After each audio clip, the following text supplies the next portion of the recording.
Oh, I see. All right, here we go. All right, everybody. Welcome to the first ever Next Man Up podcast, episode 1, with our special guest, none other than Ben Salem's own Steve Johnson. What's up, guys? What's up, man? Good, Steve. Oh, I like that. Rich. That's a nice little addition nice in there. Yeah, man. Gotta make sure you get the love you deserve. Definitely from the fans, man. All right, cool. So, seeing as this is the first episode, we kind of just wanted to intro real quick and let y'all know what we're going to be doing here on this podcast. The main goal of the podcast, honestly, is just to bring up some good conversation, some discussion, along various topics. We're going to talk sports, we're going to talk music, pop culture, life, basically anything you can think of, we're going to talk about. So if you hear one thing that might not be for you, you keep listening, the next thing we talk about might be for you. So we plan on touching on a wide variety of topics. But here today we have our special guest, Steve Jimmer Johnson, former college athlete here. He played basketball at Ben Salem High School, Bryn Athyn College. He's now currently the assistant coach at Ben Salem High School for the girls basketball team. So we're going to get right to it. Steve, anything you want to say before we get started? Oh, man, just thanks for having me. I feel special to be guest number 1, but I appreciate it, man. This is a good idea, especially with everything that's going on in today's world. You know what I mean, with the virus and everyone being inside. So it's good that you guys got some, two knowledgeable guys spitting some facts and having some good conversation. This is a good idea. Absolutely. Thank you, Steve. Co-host D.Reed, anything else you want to say? I just want to say I hope everybody's staying safe through this virus, practicing social distancing so that we can get back to our regular lives as soon as possible. We hope that we can supply you guys with some good entertainment, some good conversation to keep you guys occupied during this tough time. All right. And with that being said, we're going to get right into it on first topic. Our first topic of the day is the coronavirus and its effect on the NBA. As we know, the coronavirus kind of came out of nowhere and in one fell swoop just kind of shut everything down, NBA, NFL, all that good stuff. Steve, real quick, just kind of talk about, what you think has been going on as far as coronavirus is concerned, how it's affecting the NBA, how it's affecting the players and people at home. Yeah, kind of like you just said, it kind of just like swept through. It was like, obviously, like we knew about the coronavirus, it was like on the news and everything like that. And that game with the Jazz and whoever else it was, it was like it was on people's mind. But then all of a sudden they came across who was it that got tested first? Or Rudy. Gobert. It was Rudy Gobert, right? And then all of a sudden they just shut it down. It was like it didn't even give fans or any of us like time to prep. Oh, there might not be an NBA this week or next week or in 2 weeks, 3 weeks, whatever the case may be. It just ended right then and there. So it definitely came out of left field. And I think it just left a lot of people like it kind of taught a lot of people that, this virus is something that we got to take serious. And like you saw, like Rudy Gobert was the first one that tested positive. And a couple of days before he was messing around at one of the press conferences, touching all the mics. It's the microphones. Yeah, exactly. So you could just tell that maybe he kind of speaks for a lot of people by like, they thought it was kind of a joke or just something that would be brushed by, oh, the coronavirus, we'll be fine in a week. But it's way bigger than that. And as you could see, he was messing around like that and got tested positive and also his teammate, Donovan Mitchell. So it's definitely bigger than everyone thinks it was at the time. And now you got players' salaries, I think, are decreased by 25%. They're getting a 25% pay cut. So that's crucial. I mean, if you're making $100 million in your contract, that's $25 million right there down in the drain. So it's just a crazy time. And like you said, Rich, it kind of just swept. It came so quick out of left field. So it didn't give anyone any time to prepare. Yeah, man, listen, I'm telling you, I was just sitting here. I remember that night I was just sitting here. I'm getting ready to watch the games. At least I'm on scrolling Twitter, doing what I do. First thing you see, NBA suspended season. I was like, yo, what? Jump right in the group chat, like, yo, did y'all hear about this? What's going on? Like, what's happening? Rudy it was literally like once you heard one piece of information, the next piece of information dropped like 2 minutes later. It was like, all right, Rudy Gobert tests positive for coronavirus. Well, what? Yep, that's exactly what it was. Donovan Mitchell might have it because Donovan Mitchell was touching Donovan Mitchell in practice. I'm like, yo, like what's going on? Game suspended for tonight. Then out of nowhere, season suspended like an hour later. It's just like, bro, it was like a windfall of information at one time. It was just like, that's one of the craziest things I ever remember, at least as far as like the NBA is concerned. Yep, and I feel like once Rudy Gobert got it, it just made it so much more realistic. Like you see a professional athlete now has it. Now everybody's taking it a little more serious than they would have if nobody in the NBA ever got it. If the NBA was still going on right now, people wouldn't be taking it as serious. It only took that one. Not that it sucks it had to be Rudy Gobert, but it's just like it only takes that one person, and then everybody starts to take it more serious. Like you said, Stevie's kissing microphones and hugging people at practice and doesn't take it serious. And now look, who knows when the NBA is going to be back. Yeah. It's funny that you were saying that, Rich, that you were just you remember it happening. I was doing the same thing. So as you know, we all played sports before, but at 25, our bodies don't work like they're like 18, 19. So that night, the Jazz game, I actually had it on TV. I was going to watch it. Just before I went for like a little run outside. So I got a foam roller. So after I do anything athletic, man, my body's sore. I'm tired. Yep. So I was foam rolling. And as the game was going on or about to start, that's when everything happened. And just from there, like I was just on the ground with my phone. Same thing you did. I just started texting all my friends like, yo, I can't believe that this just happened. You know, bigger, like you just said, it's bigger than everyone makes it out to be, because you see like people look up to an NBA player, and now an NBA player has the disease. So, I mean, if an NBA player can get it, why can't, a teacher get it? Or yeah, exactly. Why can't anybody get it? So here we go. Here's a good topic to bring up. When the NBA comes back, do they jump right into the playoffs? Do they finish out the whole entire schedule? Like that's something that needs to be discussed. Yeah. Because a team like Portland, who is I think like 3 games out, they have the easiest schedule left in the NBA. Who's to say they don't get into the playoffs? You can't go right in and not have the rest of the regular season because you're screwing. It's not a true 82 games. Bro, I think you at least got to give them that last month of games, however many games it was, 10, 12 games. You got to at least give them that just to get them back into, get them back into playing mode and playing shape. Because if you're telling these guys who haven't played basketball in 2-3 months to say, hey, we're going right into the playoffs, it's money time. Which is just might get hurt too. Injury, injury. You see injuries, people aren't going to be in shape. It's just not going to be what you want to put out there as the NBA for a product for playoff basketball. So I feel like you at least got to give them that. Well, they did say that when it comes back, when it's announced that it comes back, they're going to give them a week of players to be allowed in the gym and then 2 weeks of team training, like a training camp. Yeah. And then like they won't just be like, oh, it's up, playoffs start tomorrow. They're still going to have that 3-week period of time to at least get into a partial groove. Yeah. Still, I agree. If the playoffs come back right away, the Sixers damn near getting swept because Joel Embiid and Ben Simmons all on PlayStation, Xbox. They're not doing a thing right now. Ben Simmons like the best Fortnite player in the nation. Yep, and Joel Embiid does not do no home quarantine workouts, man. He's sitting on the couch on Twitter, on Instagram playing. Yeah, exactly. Let me just put it like this, bro.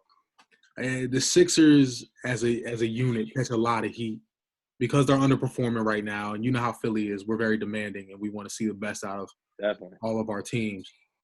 And, I don't know what it is or if it's something going on in the locker room or if it's the coach, man, but something's got to give, man. Like, it's getting to the point where it's like, look, you got 2 all-stars who are becoming perennial all-stars, both 25 and younger. You know what I mean? The talent isn't the question no more. That now it's like, I don't understand how you have the best home record in the NBA, but then you go on the road and you're almost the worst team on the road. It's so frustrating. Like if you're even just 500 on the road, you're the 2 seed, 3 seed in the East, and nobody's saying that you're underperforming this season. At least. But now we're sitting at the 6th seed, and I guess you could say injuries and this and that if you want to, but even still. You know what I mean? Too talented. We're still too talented. Even if one guy's down, still should be able to win some of these games that we're losing. They just look like the X's and O's side of things. Like you said, it's best home record, but we're losing every. We got one of the worst road records out there. That's got to come down to. I mean, we got the skill set. We got the players. We got the all the positions, but it just comes down to X's and O's. So like you said, something's got to give. Someone's not working together. There's a piece in there missing, or maybe too many pieces that we just gotta be off with. Figure it out. All right. Well, with that being said, talking about playoff seeding, we're going to transition right into our next topic. We want to go with our NBA predictions. So, had the playoffs started with the seeding as is before the corona struck, what do we think was going to happen? I think all the top seeds were gonna handle pretty well. I don't think the Lakers struggle much with the Grizzlies in the first round. I think they sweep them. Yeah, sweet. I don't see the Clippers. I mean, the Mavericks are a very, very good team. They're on the rise, but I don't see the Clippers struggling much with them. I gave the Mavs 1 win. Had the Clippers in 5. I mean, the 3 and 6 is where it gets interesting. That's I believe that's Denver and Houston. Rockets and Nuggets. Yeah. Yes. That could I be got a the very Rockets good with that game. one, man. I took the Rockets as well. Did you? Yeah, I got the Rockets would be the 6th seed, right? Yep. Yeah. I just don't see. Bro, I don't look, man. I mean, I feel you, but I don't know, man. Like, Denver's a good team. I like what Denver's got going on, and I know Jokic struggled early on in the season, and I think he was finally starting to get a groove a little bit as far as getting it back to how he was playing last year. That's a tough out in the playoffs. You know what I mean? And that's no disrespect to Houston, but that's a tough out to have Denver. I agree. But that's a tough draw. You win all these games as a 3 seed, and you're expecting, not an easy round, but and then you draw Houston. That's not easy. So you're going to have Jokic, who's one of the slower players in the NBA, who's going to be covering Robert Covington, PJ Tucker. The floor is going to be stretched out, and that's a tough matchup for him. So who you got for the Nuggets? Like who, Rich? Who would you get the ball down the stretch? You got Jokic. It would be your fourth quarter guy, Jamal Murray. Like who you? Well, that's the thing with them. With their team is constructed. It's if you need to get a bucket, that's a Jamal Murray Jokic pick and roll. Yeah, pick and roll. You know what I'm saying? Like that's your best play. It is. If you're the Nuggets. Their offense. That's your best play. And I think what have been really interesting with that matchup, just in general, is you're gonna really find out if that small ball is conducive to winning. You would have found out right away. You know what I mean? Yeah. You're gonna find out. Game 1. Because Denver got 3 bigs that they could just rotate right on in, and if Game 1 sets the tone in that series early. And if you see that your bigs can stay on the floor when they're playing small ball, if PJ Tucker's not giving you too many problems as playing against your opposite center, I mean that's when you find out what Houston's really about. I mean, in the regular season, you're gonna get the kinks, and you're gonna work out the kinks to see how you want to play your lineup and all that. But I think come playoff time, when you got to play a team like Denver or whoever else in the West that come out with a big, you got to play OKC and they got Steven Adams. You know what I mean? Is PJ Tucker gonna be able to hang with them boys a whole playoff series and not get out rebounded and get killed inside? But I mean, so you're telling you're taking Denver in how many games? This is just from what I'm hearing. I'm saying I don't know if. I think it's going 7 games. It's going 7. It's going at least 6. It's going at least 6. So you're taking Denver in 6. I'll go Denver in 7. I would say that's the most interesting series of the first round. Okay. So here's the next one. You got the Jazz and the Thunder. If you asked me a month ago, I would have told you the Jazz. But now, Thunder. I can't take the Jazz right now. Not with all that's going on in that locker room. Hey, let's be honest. Thunder was playing some good basketball before. Absolutely. I'm just high on the Jazz. I've always thought they were a good team. And if you asked me a month ago, falling apart. Yeah, I would have taken the Jazz. But there's no way I'm going to take them down to playoffs, especially over a veteran-led team like Chris Paul. I know Chris Paul's had his moments in the playoffs where he's great and he's not great, but that's a young team with a lot of energy, with a lot to prove. Going up against a team in turmoil, I'll take the Thunder in 6. And it's different if like Rudy Gobert, how he was just passing the disease around like it's nothing. It'd be different if he was like a bench player and, you know what I mean, someone who doesn't really play as many minutes as the two, your 2 best players, Gobert and Donovan Mitchell. If they're beefing together, it's not like Donovan Mitchell's beefing with 8th man, 7th man, or even the 6th man.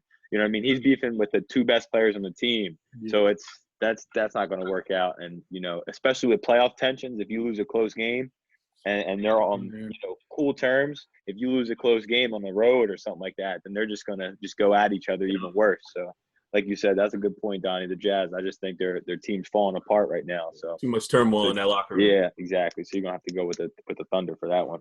All right, now let's take it over to the Eastern Conference real quick. We know the Bucks were starting to run the table a little bit in the He East. sweep the Magic. Yeah. They sweep the We can Magic. all agree there. You got to sweep. 21 of each game. I got a bad sweep too. I think my dog Kel wins on one. I got a bad sweep. I don't even think there's a close game in that series. All right. Don't get me started on Kel, man. Don't get me started on We're him. not gonna go there. We're not gonna go there. I could use up at least 30 minutes. If you ever need someone on here, just go at somebody. I got 30 minutes on him. And we're going to bring you back for the process Sixer special. Yeah, Sixer special. Yo, count me in on that one. You and Nick Annisman. Yeah, I got you. Hey, I'll bring back all what we the got facts. for that 2-7.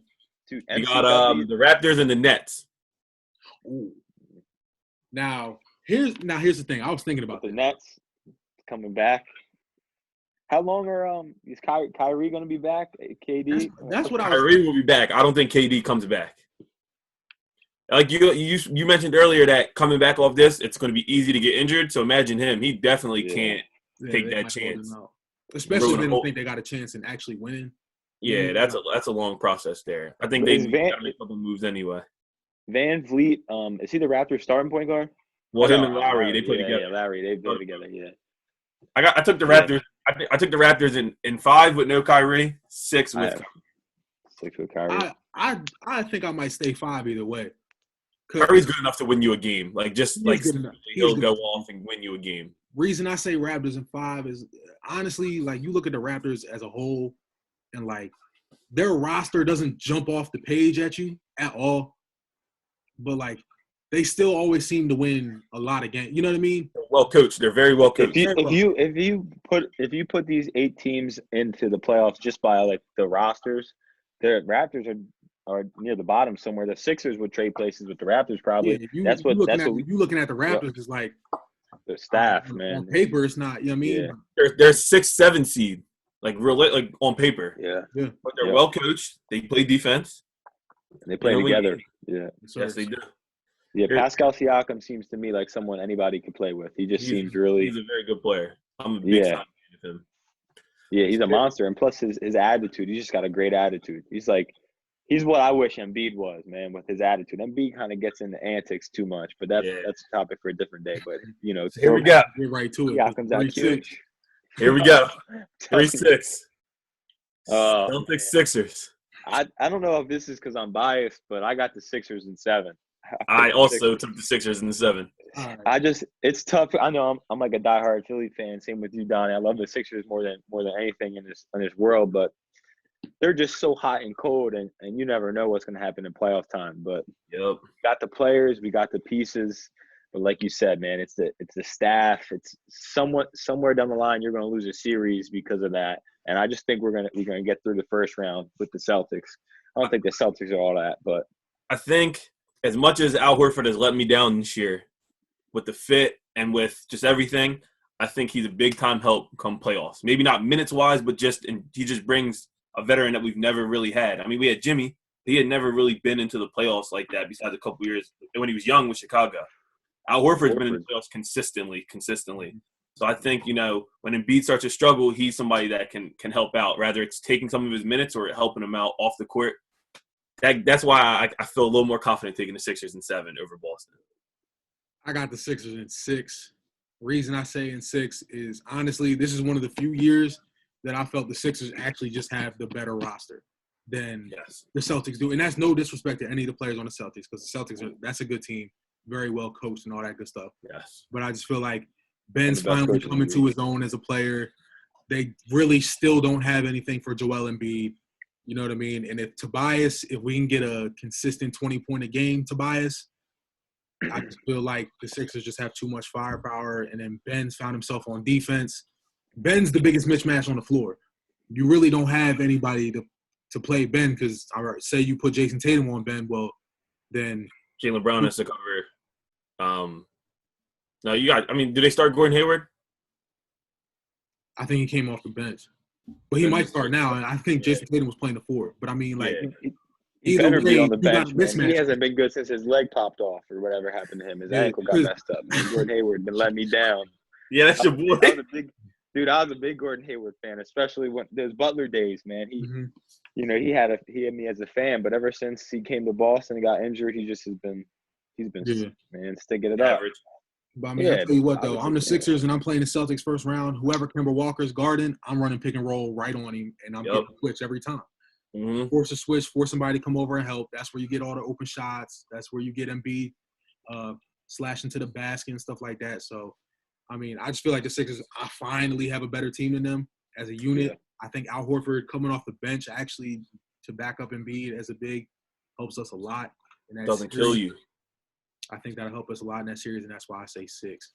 Okay, so here we go. Next, we got the Heat versus the Pacers. 4-5. I'm gonna have a hot take right here, Donnie. I think the only team in the East. I think the Heat could run it up next with the round afterwards, man. I like the Heat, the roster. Tyler Hero has had a great rookie season, and you in the playoffs, a shooter like Tyler Hero. If he gets going, it's a wrap. I have the Heat in 6. I have the Heat in 5. You have the Heat in 5, yeah. That's a Pacers good, were a team I came in with some decent hopes for, and they just haven't panned out the way I expected them to. I know Oladipo's coming off the injury. I think it's time for Miles Turner to go. I don't like the Turner and Sabonis experiment together. I think they should ship one of them off. I don't like them playing together. TJ Warren got to pick up, but they didn't live up to the hype I had for them this year. I got the Heat in 5. Yeah, plus Bam Adebayo, playoff toughness. He plays hard, man. You have that in there. They have a tough team. He's like a new wave Dennis Rodman, man. And Kendrick Nunn, the undrafted rookie, he's coming with something to prove. Jimmy's a dog. We all know that. Bam's a dog. They're dangerous. They are very dangerous, man. I would love to see them take it a couple games at the Bucks the next round too. Mm-hmm. Like I said, you get a shooter going in the playoffs. Ooh, I'm a big Tyler Hero fan, man. Big Tyler Hero fan. Right. He's got swag too, man. He's got swag. He does. Dude, he's not shy, man. He's cocky, very cocky, especially for a rookie too. He's what I wanted you to be when we was in high school, bro. Yo, that's a hot take, man. That is a very hot take. I just wanted you to talk a little bit, man. I'm tweeting that. You know I didn't have that. Yo, I would. I do now. I didn't have that confidence back then, man. You look like Paulie D. You out there, pull that thing, and let them know you was nice. Let him know, man. He goes at anity too. I watch a lot of the Heat games because I'm a fan of his. Like you said, he goes at who's off a pick and roll. They switch on him or they step up. He'll slap a 3 in their face and he'll let the crowd know, let the players know. They got Duncan Robinson too. He can let that thing fly. I forgot about from Michigan. He was a Division III player too, and he transferred to Michigan as a walk-on, and now he's one of the best shooters in undrafted the NBA too. this year. Crazy story for him too. We're gonna get into these NBA awards real quick. We just gonna do a quick drive-by, see what y'all thoughts are on everything. We'll start off with the NBA's Rookie of the Year. I think this should be pretty unanimous, but Ja Morant. Yeah, I'm Ja Morant too. Zion to what we got? 19 games played. You can't give him nothing. He didn't play half a season. I agree. I've said this to Donnie on multiple occasions. I said if Zion had played this whole season, he probably would have been Rookie of the Year, and that's no disrespect to Ja, because I like Ja. Ja's a great player. But if he had played, I think he would have got it. But I'm going Ja. Ja's been killing from the rip. You know what I mean? He's just been very impressive. His demeanor on the court. That man's a killer. I mean, he just goes make plays. I like him. And he has that team in the playoffs right now that people had finishing in the bottom 5 of the NBA. Not saying all him. They've had Jaren Jackson's been playing well. Valanciunas has been playing better than expected. Yeah. That's not all him, but he's got that team in the playoffs right now, and that's got to be an accomplishment. And I'll tell you what, though, I like them going to get Justice Winslow, though, because I think that's a good, young, tough player. Yep. Bring in on the wing. To come in, play some defense, hit a couple threes, man. I think that was a good pickup for them in the long run. That's a good pickup. So what's next? We're going to go to the Defensive Player of the Year. Woo-hoo. Defensive Player of the Year. Who y'all got? That's got to be either Giannis or AD, one or the other. It's a toss-up. Who you got, Donnie? I got AD. I just think I went back and forth with this a lot, but I got AD. They both have versatility. They can both cover basically anybody. Yeah. Giannis is a little bit better on the guards, I would say, but they can both do it. Switch 1 through 5. AD's a better shot blocker. I got AD by a slight margin though, very slight. AD. That could go either way. Reason I'm going AD as well. Reason I'm really going AD is I feel the Bucks as a team would defend better than the Lakers do as a team if, say, Much better. They Giannis or AD took him wasn't. off. Yeah, you know what I'm saying? So, like, if AD wasn't on the Lakers, I feel like they lose a little bit on the inside. You know If you what go down the Bucks roster, they all play defense. Yeah. Every single one of them. Eric Bledsoe, Wesley Matthews, Giannis, Brooke Lopez, Chris Middleton, they all play defense. They all play defense. So I mean, I agree. Where with the Lakers, you don't always have that. So I think That's a boring roster for a 1 seed though, man. Just those names just sound boring. But Brooke Lopez, Chris Middleton. Hey, it works though. But they all play defense and they can all shoot. Yeah, that's what I'll tell you right You now, got a player like Giannis and you put 4 dudes around him, they all play defense and shoot, bro. That's why they play so well, man. Ben Simmons Brooke Lopez is a dog too. Ben Simmons? His first team all defense. Oh, for sure, yeah. As he should be. All right, and then we're gonna get to the hot one, the hotly contested award, the MVP. Oh man, you're not gonna like what I say. MVP. You're not gonna like what I say, so I'll go last. There's a lot of folks that say James Harden. There's a lot of folks that say Giannis. There's folks that say LeBron. Steve, who you got and why? Yeah, fire it up. Fired up. I don't have any of those 3, man. I got my man Luka Doncic. I knew it. And the reason is now, first of all, his stats speak for himself, right? He's the 6th leading scorer in the NBA. Was at 28.7, right? 29 points. He averages about 10 rebounds a game, little under 10, like 9.3. And then he's 4th in the league in assists, maybe 5th, I think. 4th or 5th with 8.7. But what I'm saying is the MVP. Now, like if I'm sitting down and I'm picking an MVP, it's not just the person who scores the most, because that'd be James Harden every year, right. Just about. But if you got to affect a team in a bunch of different ways. So the Mavericks 2 years ago, they were 24-58 before they drafted Luka Doncic. Last year he won Rookie of the Year. They won 33 games, so it's a +9, right? And then this year he's got them sitting at the 7th seed right now, I think it was the 7th. It was something like that. But we got 40 wins right now in only 67 games played.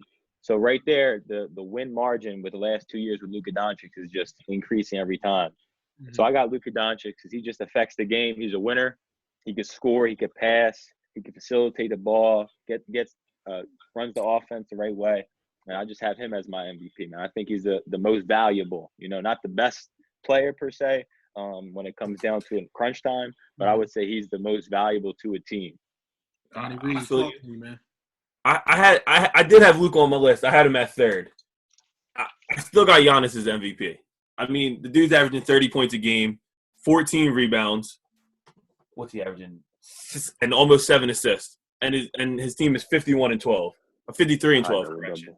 I mean, like Steve said earlier, and he kind of brought this up perfectly for me, that is a boring roster. If you take him off that team, they're probably not in the playoffs. And I can agree with the Luka Doncic thing. He has been playing out of this world. Like, he surprised everybody. I thought he was going to be good, but I didn't think he was going to be this good. But Giannis has just been on an absolute tear.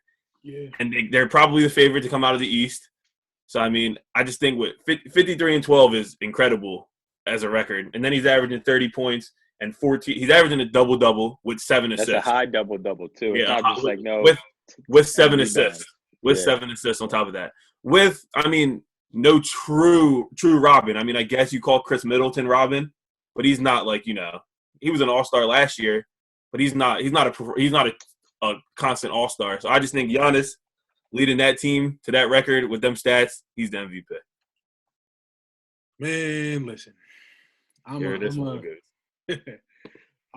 put it to y'all like this, man. Who we got? MVP is LeBron. The meaning of the MVP, I feel like, has changed year to year. You feel me? Like, 1 year, it's, all right, who scores the most points? And then 1 year, it's like, all right, Derrick Rose is the most exciting player in the NBA, but, like, he didn't have the best numbers compared to some other players in the league that year. Or, like, all right, Russell Westbrook is averaging a triple-double. Russell Westbrook was all of them. So, like, you know what I mean? Like, Russell Westbrook's averaging a triple-double this year, so now we have to give him the MVP. But his team's the 6th seed. You see what I'm saying? So, like, 1 year is about winning. 1 year it's about having the numbers. 1 year it's about being the highlight guy in the league. You know what I mean? But I still think this year Giannis should win it. I think Giannis should get his second one. But it's tough to say that LeBron's not the MVP too. And the reason I say that, and I'm not even trying to say that because I'm a LeBron fan, I'm just saying, like, you got year 17, dude dropping 29 a game or 27 a game, whatever it is, and he's leading the league in assists. 27, 8, and 11, bro. 27, 8, like, bro, I mean, to me, that's just crazy. And he's directly the result. Like, his numbers directly result into the Lakers being the number 1 seed in the West. You know what I'm saying? So, like, for me, like you said, most valuable player, that's the way I think of it. So dudes like LeBron and Luka should definitely always be in the conversation. But with that being said, I still do feel like Giannis with that 33 and 14 and being the best overall record in the league, I mean, you have to give it to him. You can't knock him for being great. And you know what I mean? LeBron's the type of player that if you define the award, he could probably win it every single year, and that's just the truth of what it is. Look at him in Cleveland. He was in Cleveland. He took him to the finals, and he left. And the next year they had the number 1 pick. And then just a couple years ago, he was on Cleveland. He left, and they had top 5 pick again. Yeah, I think they it's got just Colin second, like if that. he leaves the Lakers next year, like if he decides this is his last year with the Lakers, they're bottom 10 team in the NBA next year probably. It's just he has that effect that he's always going to be in the conversation until he retires. Yeah, the thing with LeBron too is why I think he's always in the conversation, but people don't give him like the respect he deserves. Is this may sound backwards, but he does it all the time. He does it every year. Right. So it's like it's the norm. So it's not like people can be like, yeah, it's expected. So it's like, oh, LeBron has 27, 8, and 9. Well, I mean that's LeBron. It's not. Yeah, right. So it's kind of sounds backwards because you put up those numbers, you know, you're one of the greatest of all times. But it's just year in and year out. So he's always up for that nomination. But I mean, I don't think he's getting there as of now because of just he does it all the time. So it's the norm. You know, people see it all the time. All right. So what's next? Most improved? Last one? Yeah, give us the most improved. Who's your most improved? I got another hot take on this one, man. Go ahead. I know Bam Adebayo. I like it, Bam Adebayo. But Devontae Graham from Hornets, man. He went up by like 14 points a game. All right, first of all, I'm a big fan. You all know how I play the game. I shoot a lot of threes. I was watching the 3-point contest. That really kind of got him on my radar, you know, looking him up a little bit. I mean, no one really watched the Hornets play. But he's averaging 18 points a game. Last year, he averaged 4.5 points a game. So up the ante by 14 points a game, runs the offense. And Bam Adebayo, I mean, he definitely improved, but I feel like he didn't improve as much as Devontae Graham did because Bam still contributed last year. Devontae Graham last year was maybe, I don't know per se, but he definitely deep he off wasn't the bench. really in the rotation. Yeah, he averaged, I think, 14 minutes a game. So Bam Adebayo, at least last year, was in a rotation. Devontae Graham came out of left field like, yo, I'm coming for the spot, Hornets. You know, I'm gonna be your guy. 18 points a game. That's who I got. He really did. He was always a good player in college too, and it's I feel like a lot of teams slept on him coming into the draft. Man, he was a good player. He was nice in college because he played 15 years in college. I feel like every time I watch Kansas play, dude, Devontae Graham was on the team. Yeah, don't nobody leave Kansas early except Embiid and Josh Jackson. Yeah, everyone else stays. I actually agree with you. Almost. I did have him on my list, but I had him at second. Yeah. Okay, not bad. I stuck with the traditional one here, and I went with Bam. I just feel like his impact on that team has been tremendous. Like, they felt that comfortable to trade Hassan Whiteside. And that sparked his growth so much. I mean, he's went up from 9 points to almost 17. He went up from 7 rebounds to 11 and 1 assist to 5.5. I mean, his numbers have skyrocketed. Plus, they're a playoff team that helps out too. He went out and won the skills contest, which was, I don't think anybody – he might have been the lowest odds. I'm a gambling man, and he might have had the lowest odds. I think you're right. He gave somebody a good payday for that. I'm a gambling man. He might have had the lowest odds. Definitely. And I just feel like – I mean, like, this isn't about wins and losses to an extent, but I always view it as, like, if Bam Adebayo was taken off of that team, like, how much would that affect that team? And they would not be the same team that we were just preaching without him playing at this level right now. But with all due respect to Devontae Graham, because he's a tremendous player. And third, I actually had Luka Doncic, though. As crazy as that sounds. Yes, because his numbers from this year to last year are incredible. Yeah. Let alone damn near 30 points a game. Yeah. It's insane coming off. Yeah, nah, Luka definitely has played well in his early start to his career. But You got Rich. who I got? Yes. If I had to pick, I'd pick Bam.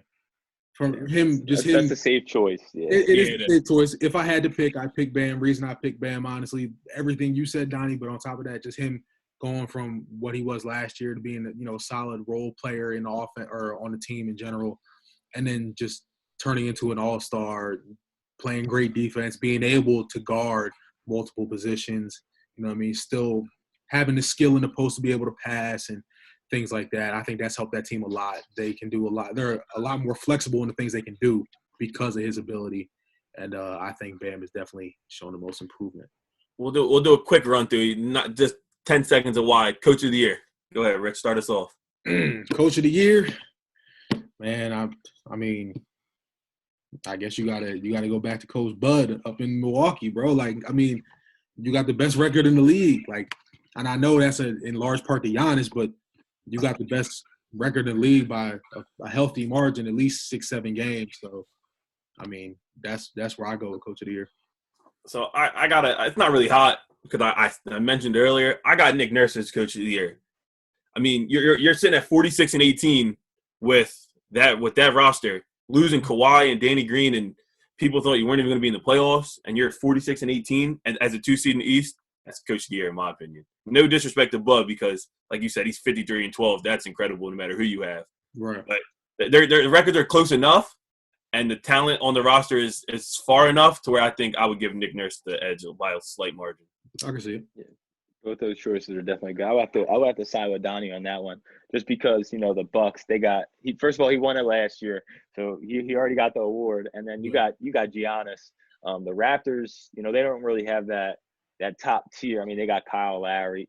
I guess you could say Pascal Siakam is kind of getting to be that level, or I wouldn't even put him in the same category as Giannis, but they don't have that like top tier talent like Milwaukee does. You know what I mean? And he's been holding that team together because everyone thought when Kawhi left, the Raptors would be down at the bottom. Yeah. And they're I had him as like 2 seed steady in the East. Yeah, and they're holding a 2 seed steady this year, so it's not. It definitely has to do something with that. Yeah, either way, I'd take Coach Bud. I'd take Coach Nurse over Brett Brown any day of the week. Agreed. So that any one of those coaches is a safe choice. And speaking of good coaches, we're going to get right into this Bulls documentary that aired last night. Steve, I'm going to start with you, man. Just want to get your thoughts on what you saw. I thought it was pretty enlightening, at least to a couple of things. But I'd like to get your thoughts on it first. Yeah, I liked it for a couple of reasons. I just also like to see like how basketball was, because we all hear how good Michael Jordan was, and we could see highlights of him like the video portrays, but like really to like dig deep into like their lives, like the Bulls, all the players, Michael Jordan's life, how he was growing up, and it was nice to see that because the way basketball is now and the way basketball was when Michael Jordan was getting recruited or when he was playing is way different. Like we're going to talk about like the music in the NBA. The fashion, the game was just so completely different. And like today, yes, the contracts. Like talk about Scottie Pippen, 7 years, $18 million. I never knew that. I almost never. I was perplexed when I saw that. It was insane. And he was, he was still around the team. That's just like a slap in the face. One of the best players in the NBA.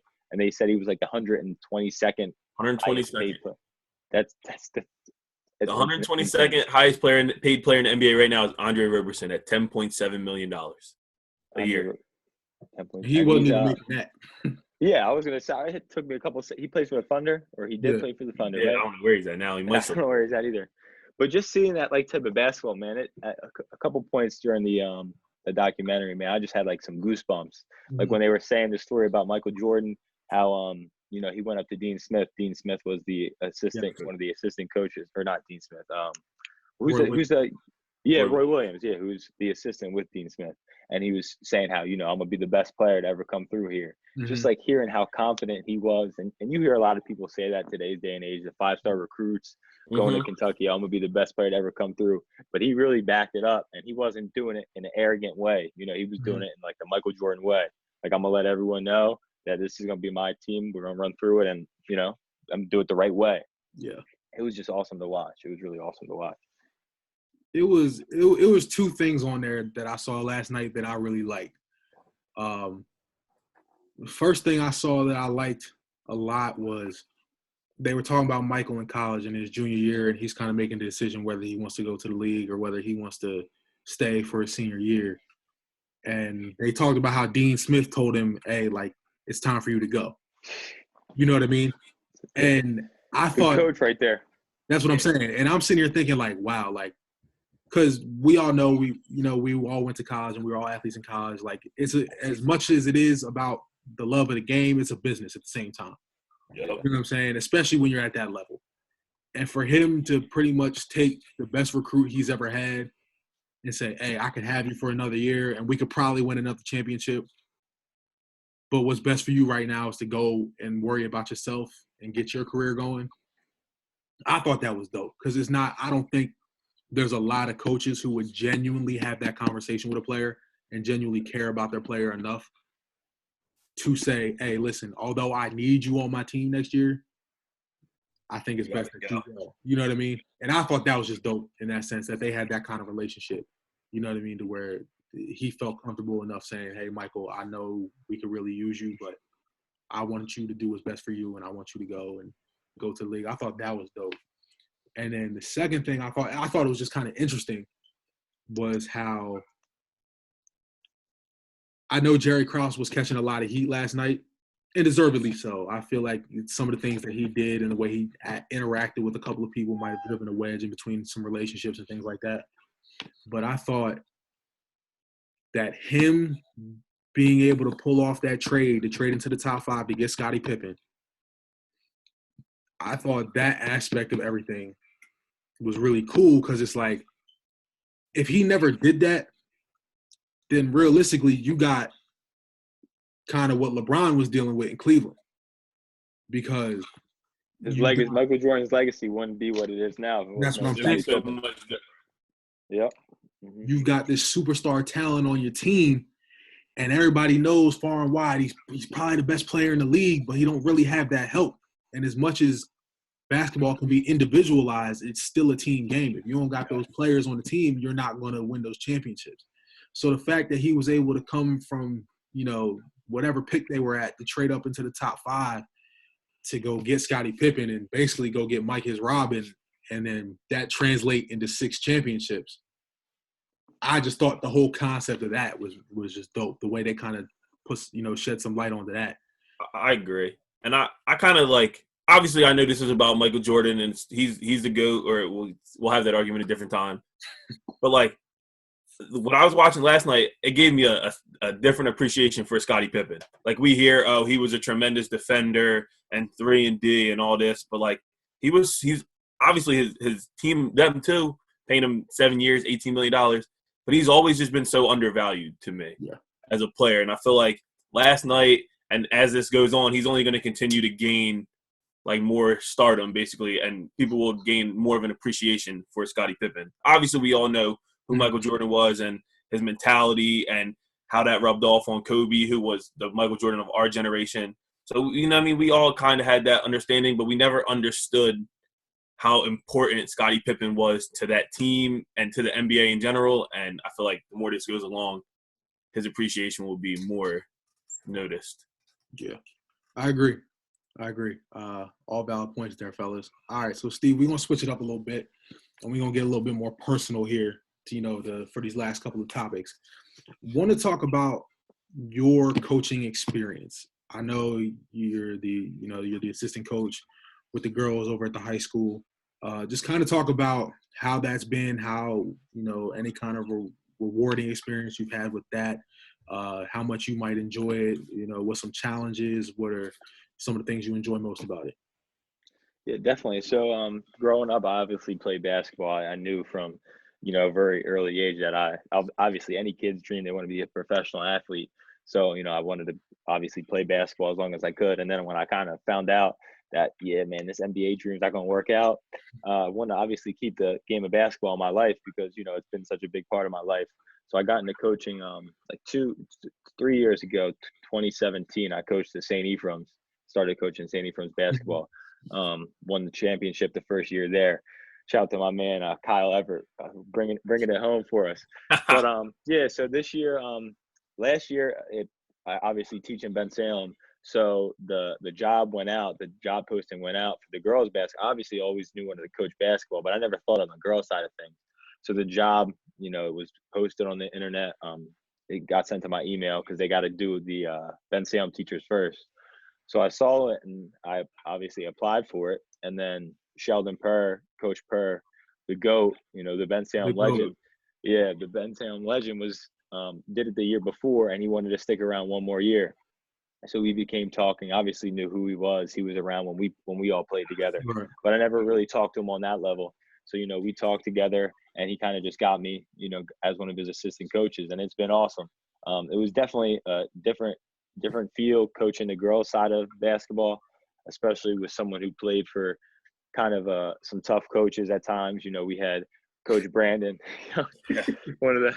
Hey, we can't talk to people like he.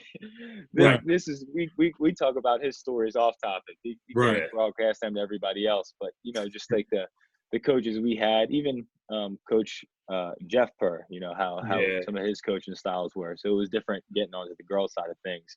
But man, it's just high school basketball is high school basketball, no matter if it's boys or girls, And the girls side of basketball is great. A lot of good competition. I think personally, I think the girls are more. They listen more a little than the boys side of things. Mm-hmm. I think Instagram and that type of thing has a lot to do with it. Like the younger generation, they see Jelly Fam on Instagram doing these crazy layups, so everybody thinks they could do it, which is not the case. That takes time, practice. Right. And I feel like the girls are more the X's and O's. You tell them to do something, Absolutely, and they'll go out there and do it for you. You know what I mean? But it's been great, man. This year has definitely been some good competition, some good games. Learned a lot from Coach Purr. And anybody who says girls basketball it's not as good as boys basketball, you got to go out and watch Pennsbury play, because they definitely watching Pennsbury play. I was on the wrong side of that game a few too many times, man. They're a good team. Right. They got some good players on their team. Definitely representing Bucks County for sure on the girls side of things. But it's been awesome. It's been an awesome year. I'm looking forward to the next few years next, as long as I stick around. It'll be fun. Hey, Donnie, talk to us real quick, because you are also a multi-sport coach here. You're coaching football at Tenet. You're coaching basketball at Ben Salem. Just kind of speak to that, the different experiences you've had with coaching and things like that. So, I'll be honest with you. I never thought that I was going to get into coaching.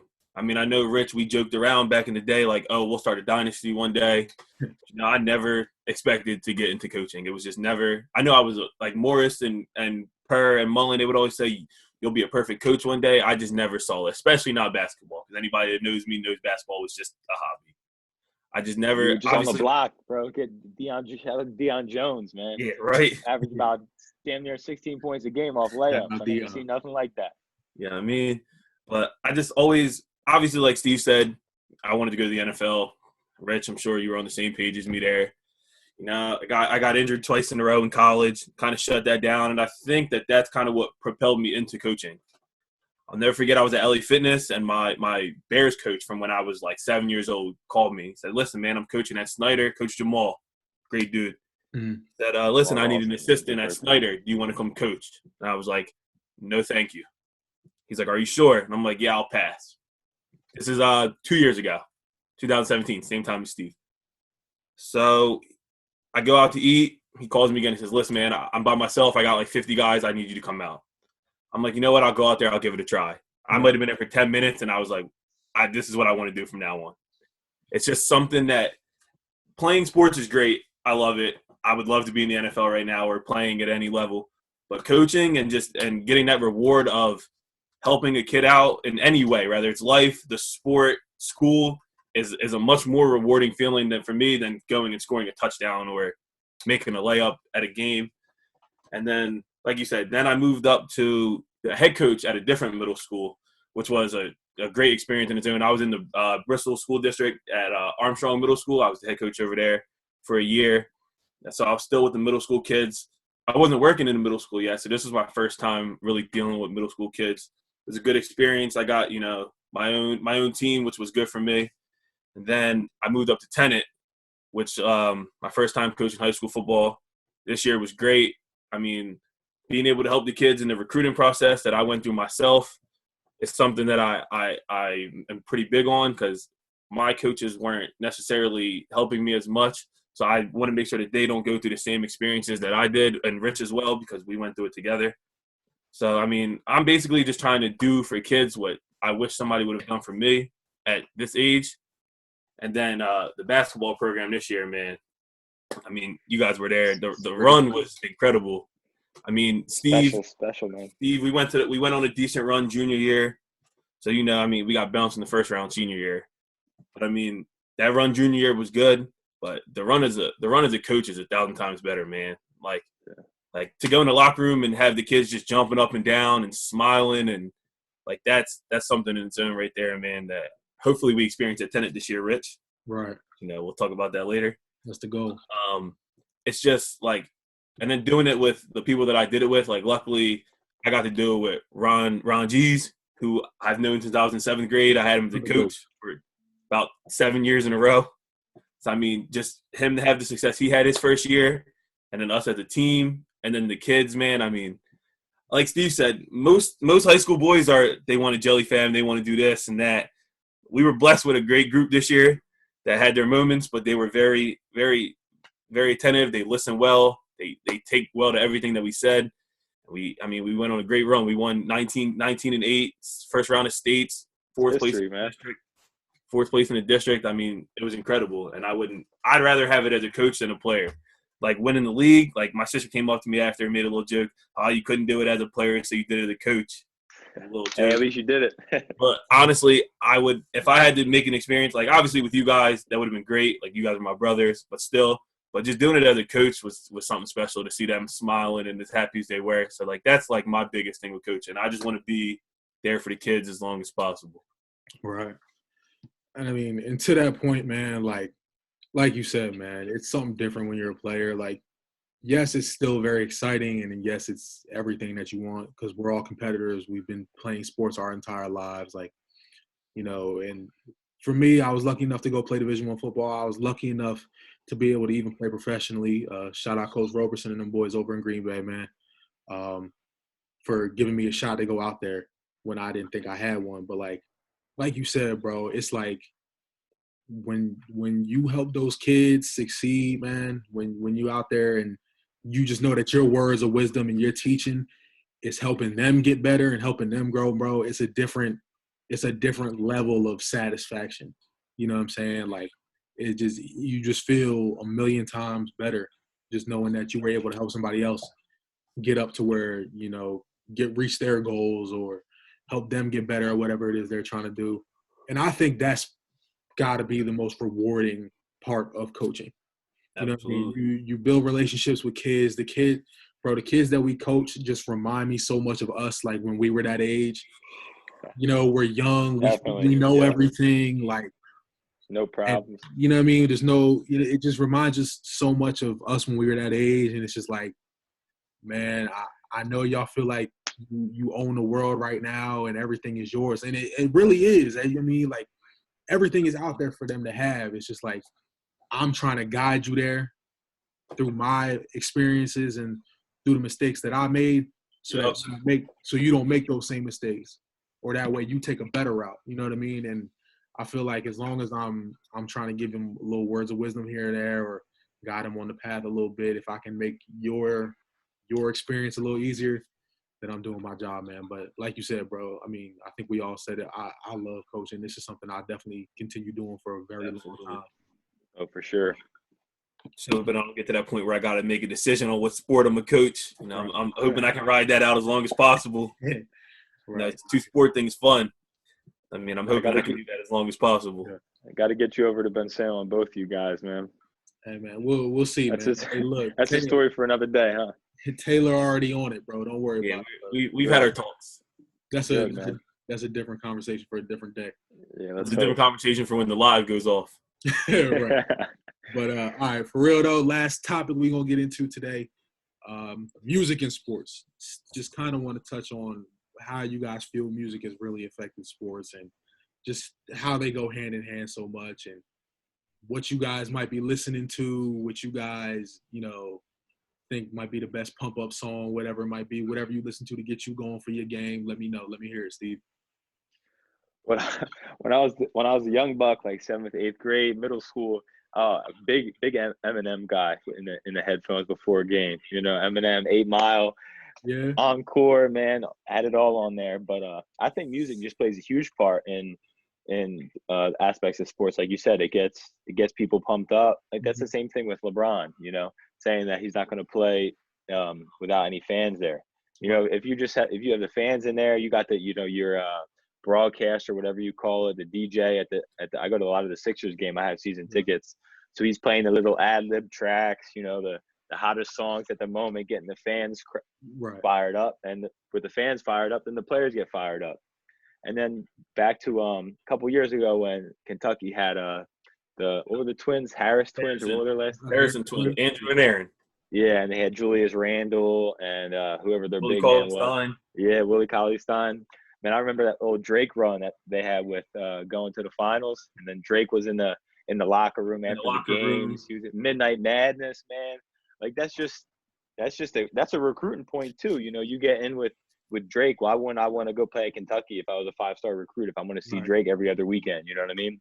Mm-hmm. Music plays a huge part in sports, and it's good that connection is there because they're both very important and especially in the lifestyle of 2020. Yeah. I mean, to me, I think they're interchangeable. Like for real, like Drake said, we want to be them, and they want to be us. It's just like, what athlete, what rapper do you know, or for the most part, wasn't an athlete at some point in time in their life? You got some of them that could probably still be playing right now, to be honest. Right. J. Cole, dude. J. Cole's the Black Ops highlights, dude. J. Cole's nice. Yeah, you got a couple NBA players, for example, Damian Lillard, who, if he wasn't in the NBA, would probably be a legit big time rapper. Facts. So I mean, I just feel like they're so mixed together with the friendships they all have with each other. And then, like Steve said, you got Drake, who's on the sideline of games at the Raptors games, and he's in the locker room at Kentucky. R.I.P. to Nipsey Hussle. You had him at almost every Lakers game, right in the corner seats. I mean, I just feel like they're always there. Meek Mill, I go to a lot of Sixers games as well. Meek Mill's always at the games. They're always supporting their hometown teams. And then, you got players getting on tracks, getting in music videos. Lou Williams has been in a couple music videos. Lou Williams was a rapper himself. Interchangeable. Huh? So Lou Williams was a rapper himself. He was. Not on a few. I mean, they're such a good mix with each other. Like you said, hype up music. I mean, I'm a little opposite. I used to listen to Taylor Swift on the way to the games. Used to mellow me down. I'm like the opposite. Yeah. I don't need to get hyped because I was like hyper. If anything, I needed to mellow myself down to get ready for the games. So I mean, but the hype music, we had plenty. I mean, Rich, we had a couple songs for football team that we blast for the games. Obviously, we all know Dreams and Nightmares is a tremendous, warm up. Especially from our area, man. Exactly. I mean, then you got so we all coach high school sports. So pregame, having the music on is big for them kids because it gets them in a groove. Like I've been to a couple of gyms where there's no music and you can just tell the players are sluggish. The energy dead. Yeah, they're sluggish. And then you get to a gym like ours at Ben Salem where we're blasting music, and you can tell even the opposing team they're getting ready to go. So they just feed hand in hand off each other, and they're both so important to this world, especially in a time like this, to be able to have music and sports. And the Baby's album was average. Ooh. Just, since you said what we've been listening to.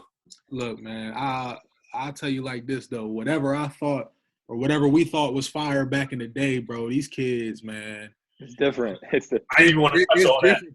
It's different. I like this. I like the new wave, man. I like it though. No, I mean, don't get me. They got the beat. Don't get me wrong, but I'm just saying. I'm like, hey, listen, we used to get crunk to this back in the day, and they like, they look at you like you're an idiot. Yeah, they look at you got like 5 heads. I'm like, yo, listen, y'all don't think this is fire, bro? Like, but I mean, it is what it is. I mean, I guess that's how it goes. I guess we probably felt the same way about our parents' music and all that good stuff. So we be dumping our mom's music, Rich. Don't lie. I mean, but like, when it's on at the bar, when a song like one of those like 80s songs on at the bar, man, that gets me going. That gets me moving. But I mean, we're also men of culture, so we can understand and appreciate the classics. You know what I mean? But you know how. So what are you listening to right now, Steve? What's your thing? Like, who's a young guy out now that you like? Dude, a young guy out that I love right now. I'm listening to a lot of. First of all, I love Jack Harlow. He's one of my favorites right now. But also Rod Wave. I'm a big Rod Wave fan. His album I Pray could for do. Love I just like came this. out. Yeah, I like you kind of said with the mellow. There's a lot of rappers today, or just music in general. It's kind of like upbeat and it tries to get you moving. I like Rod Wave. You know, he has a decent flow about him, and it's just kind of something to listen to, just to chill. Like, you know, if I just want to sit down, listen to some good music. Don't gotta be dropping F-bombs and all this. Exactly. But Tory Lanez I got on here. The Party Next Door's new album just came out the other day. Did you listen to Tory Lanez's new album though, Steve? I did. Did you like it? I thought it was good. Yeah, I like. I thought it was good as well. Did you? I thought it was cool that he had the McGregor on one of his Yep, songs. on Stupid Again. Yeah, Stupid Again. I like that. I was impressed by Tory Lanez's album. And I shouldn't say the Baby's album was average. I'm a big DaBaby fan. Especially after Kirk, when he dropped Kirk, because that album was untouchable. I mean, I'm scrolling through this album trying to give it. He's got a couple songs. Maybe I'm comparing to Kirk too much. Yeah. And Kirk had about 6 or 7 hits. This one probably has 3. Maybe that's where my level of disappointment's coming from. His flow, though, it's just similar. It's too. So it's like not too versatile. I'm trying to give him the benefit of the doubt here. I do like Roddy Ricch, and he has Roddy Ricch on there. I'll tell you what, though. Yeah, I like that. Roddy Ricch, man. That boy nice. I like Roddy Ricch. Yeah, Roddy. One of the songs I like Roddy is the song with Roddy Ricch. It's a good song. Yeah. I like Pop Smoke, too. I'm a big Pop Smoke fan, too. R.I.P. to Pop. Yeah. Pop Smoke, rest in peace. So before we end this, the one last thing. Who's going to win the NBA Finals when it comes back? Lakers. I'm not going against Bron no more. Nope. I'm not going against Bron no more. I can't do it. Now you got Lakers Bucks? I got Lakers Bucks. Lakers Bucks. But I'll tell you what, though. I say we're going to get blessed with the Lakers Clippers series in the conference finals. And I say that's going to go 7, and that's going to be I'll be that guy then. I'll be the one to do it. I got Clippers. Oh man. I got the Clippers. I got the Clippers going to the finals? I got the Clippers winning the finals over the Bucks. Clippers winning the finals. Wow. Over the Bucks. I mean, Clippers 2 seed. You could say that's a hot take, Donnie. Clippers. It is a hot take. I just feel like I watch the Clippers play a lot because I don't do nothing at night, and they're on at 10:30. So whenever they're on, you know how it is. You throw them on until you fall asleep or whatever. Right. And they just have so much. They can score at so many, and all it takes is, you know what I mean? That series is going 7 with the Lakers. Mm-hmm. I ain't gonna say Bron have a bad game because all it takes is AD to have that one bad game. Where if Paul George has a bad game, you still got Kawhi, you still got Lou Will, you still got Harold, you still got Beverly, you still got Morris. Where it's Bron because he's the best player in the NBA. Mm-hmm. But I'll take the Clippers. All right. And with that being said, we'd like to thank our guy, Steve Johnson, for coming on to the show, man. We appreciate you. Anytime, man. I'm happy to be here, man. This is good stuff that you guys are putting out, man. I'll be listening when the next one drops. Appreciate you. No doubt, man. We appreciate you coming on.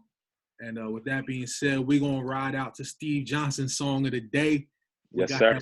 We got that What's Poppin' by Jack Harlow. Let's go. Yes, sir. He's gonna blow up, man. Give it some time. He's gonna be blowing up. Yeah. I ain't gonna lie, it's kind of hard though. I'm spending this holiday locked in. My body got rid of them toxins. Sports in the top 10. I can put the ball in the end zone, put a bad bitch in the friend zone. This shit sound like an intro. It's gonna give me that tempo. Told Pool, he'll pull this shit. Told her don't let her friends. All right, guys. Thanks for having me, man. I appreciate y'all. Appreciate everybody who's gonna be watching. Stay on the lookout. We got some more updates coming. And appreciate y'all tuning in to the Next Man Up podcast, first ever episode. Appreciate it. Much love. All right, later, guys.